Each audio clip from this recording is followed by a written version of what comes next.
बंदर, जामुन, मगर पे किनारे आने की वजह बताई। बंदर ने बताया कि यहाँ बहुत ही मीठे जामुन लगते हैं और उसने वो जामुन मगरमच्छ को दिए। उसकी मित्रता नदी में रहने वाले मगरमच्छ के साथ हो गई। वह बंदर उस मगरमच्छ को रोज खाने के लिए जामुन देता रहता था।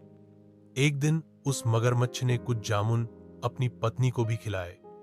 स्वादिष्ट जामुन खाने के बाद उसने यह सोचकर कि रोहाना ऐसे मीठे फल खाने वाले का दिल भी खूब मीठा होगा, उसने अपने पति से कहा कि उसे उस बंदर का दिल चाहिए और वो इसी हित पर अब गई। उसने बीमारी का बहाना बनाया और कहा कि जब तक बंदर का कलेजा उसे मिलेगा वो पाएगी।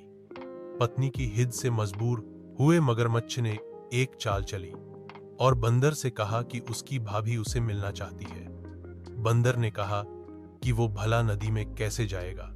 मगरमच्छ ने उपाय सुझाया कि वह उसकी पीठ पर बैठ जाए ताकि सुरक्षित उसके घर पहुंच जाए।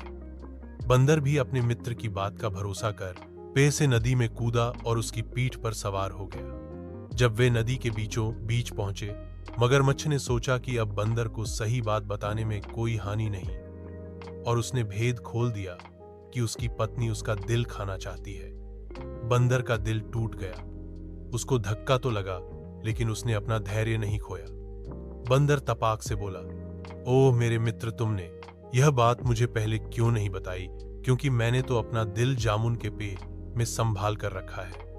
अब जल्दी से मुझे वापस नदी के किनारे ले चलो ताकि मैं अपना दिल लाकर अपनी भाभी को उपहार में देकर उसे खुश कर सकूं। मूर्ख मगरमच्छ बंदर को जैसे ही नदी किनारे लेकर आया, बंदर ने ओर से जामुन के पेड़ पर छलांग लगाई और क्रोध में भरकर बोला, मूर्ख, दिल के बिना भी क्या कोई इंदा रह सकता है। जा, आज से तेरी मेरी दोस्ती समाप्त। शिक्षा 1, मुसीबत के क्षणों में धैर्य नहीं खोना चाहिए।